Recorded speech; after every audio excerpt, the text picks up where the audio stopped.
बिस्मिल्लाहिर्रहमानिर्रहीम। अस्सलाम वालेकुम। मेरा नाम मकबूल अहमद है और आप लोग यूट्यूब चैनल देख रहे हैं। नाज़रीन, क्या आप जानते हैं कि वो लोग कौन थे जिनके साथ हमारे आबा व अजदाद सदियों तक रहते रहे? सैकड़ों बुतों को मानने और पूजने वाले लोगों के साथ रहते हुए जहां बहुत सी आलाइशें हमारे किरदार पर अपनी छाप छोड़ गई हैं, वहीं शख्सियत परस्ती की लानत ने भी हमारा साथ न छोड़ा।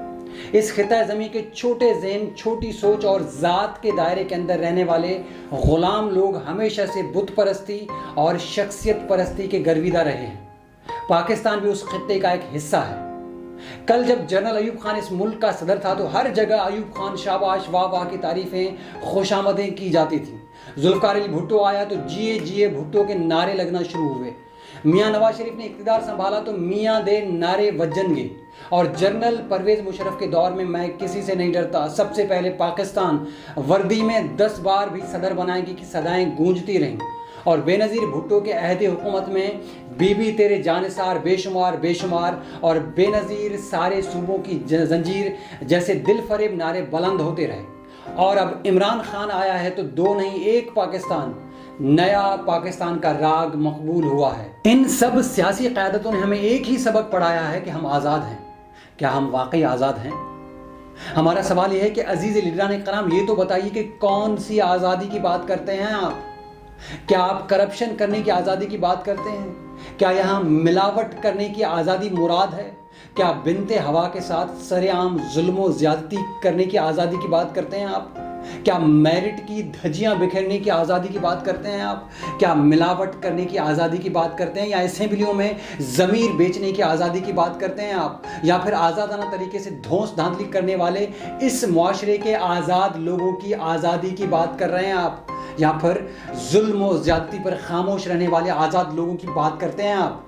या फिर झूठे और बेज़मीर लोगों की आज़ादी की बात कर रहे हैं आप? आप बताइए, हम आपसे क्या क्या पूछें और आप हमें क्या क्या बताएंगे? क्या तुम उस आज़ादी की बात करते हो जिस मुआशरे में एक मजबूर और बेबस और बेरोज़गार इंसान एक 2 टके के सेठ, चौधरी, वडेरे या फिर बॉस के सामने झुक जाता है और जॉब के लिए अपनी रोज़ जो है तजलील करवाता है, और यहाँ तक कि कभी कभार वो मजबूर होकर अपनी इज्जतें तक गिरवी रख देता है?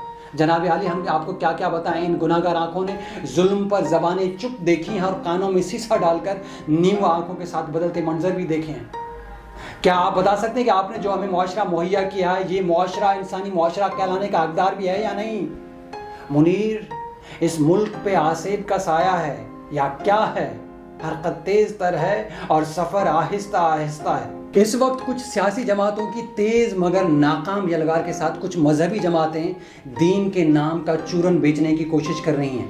लेकिन ये बात हमारे मुल्क में नई नहीं है, ऐसा तो शुरू से होता हुआ है, क्योंकि पाकिस्तान में हमेशा से हर तरह का कार्ड इस्तेमाल होता हुआ आया है, वो मजहबी हो या फिर लसानी हो, इलाकाई हो या फिर सियासी हो। जुल्फ़िकार अली भुट्टो ने वोट लेने के लिए उस वक्त में है जो शराब पर पाबंदी लगवाई थी। ज़ियाउल हक ने जुम्मे की छुट्टी करवाई थी। बेनज़ीर भुट्टो ने चादर ले ली थी और हाथ में तस्बीह पकड़ ली थी। मियाँ नवाज शरीफ तो वैसे ही मजहबी वोट वालों के लिए जो काबिल कबूल थे, और अब इमरान खान के हाथ में भी तस्बीह नज़र आती है। मज़हब कार्ड का इस्तेमाल बुरा नहीं होता है, क्योंकि एक मुसलमान की सारी ज़िंदगी इसी कार्ड की जो वो अमली सूरत होती है। असल बात यह है कि मज़हब को फलाह व इंसानियत के लिए इस्तेमाल करो, मुआशरे में अदल इंसाफ को मुमकिन बनाने के लिए मज़हब से मदद लो, फलाही रियासत के क़याम के लिए मज़हब से हिदायत लो, रवादारी और बुर्दबारी के असबाक दीन से लो। इन बातों पर किसी को कोई एतराज़ नहीं है, लेकिन मुनाफिकत मत करो। दुनिया के अजीम इंसान नबी करीम सल्लल्लाहु अलैहि वसल्लम ने सिर्फ चंद सालों में ही दीन की मजबूत बुनियाद पर मुसलमानों की एक शानदार जमात तैयार कर ली थी। मज़हब की नाम की बरक़ात से जिस तरह अरब के बद्दू एक खिताब यानी कुरान के मानने वाले बन गए थे, अगर पाकिस्तान को भी मुखलिस और नेक क़यादत नसीब हो गई जो हुज़ूर करीम सल्लल्लाहु अलैहि वसल्लम की रोशन रास्तों पर चलने वाली हुई, तो यकीनन एक मुख्तसर से वक्त में लाखों फर्जंदान तौहीद जन्म लेंगे जो चलते फिरते इस्लाम के पैरोकार होंगे। काश हम पाकिस्तानी भी इस्लाम और शरीयत पर अमल पैरा हो जाएं, मगर अफसोस कि पाकिस्तानी सियासत के सियासी और मजहबी रहनुमा सिर्फ मादी फ़ायदे देखते हैं। हमारे मुल्क में चंद साल पहले तक मुख्तलिफ सियासी और मजहबी जमातों ने अपने मुसल्लह अफराद के विंग बना रखे थे। उस सियासी और मजहबी शिद्दत पसंदी की वजह से हमारे मुल्क का सुकून गारत हो गया था। इंसानी जानों का ज़िया हुआ, कत्ल खून का एक लामुतनाई और लंबा सिलसिला शुरू हो गया था। और नतीजे में जमहूरियत का बेड़ा गर्क हो गया था और अखलाकी इक़्तिदार का भी जो है वो सत्यानाश हो चुका था। यही वजह है कि आए दिन डॉक्टर्स हड़ताल पर होते हैं, अस्पताल और क्लिनिक खाली होते हैं और डॉक्टर्स न होने की वजह से मरीज़ अस्पताल के बिस्तरों पर तकलीफ़ से बिलक रहे होते हैं। शरपसंद वकील जज हजरात को गले से पकड़कर खींचते और गालियां देते हैं। सियासतदान असेंबलियों में बैठे एक दूसरे को जो वो गालियां देते रहते हैं। मिंबरों पर बैठकर झूठ बोला जाता है। ऐसे में सताई हुई आवाम किसी पर इल्ज़ाम लग जाने पर तहकीक किए बगैर मौके पर ही उसको मार मार कर हलाक कर देती है। इस जो है अदम बर्दाश्त के रवैये में रोज़ बरोज़ शिद्दत आ रही है।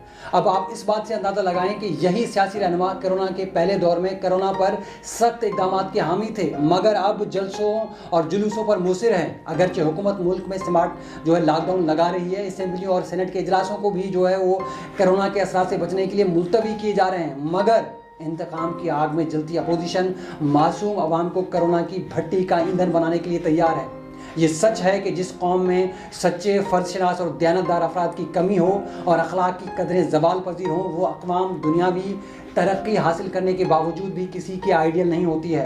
तारीख़ ऐसी कौमों के नाम जल्द ही अपने सिफ़ों से मिटा देती है।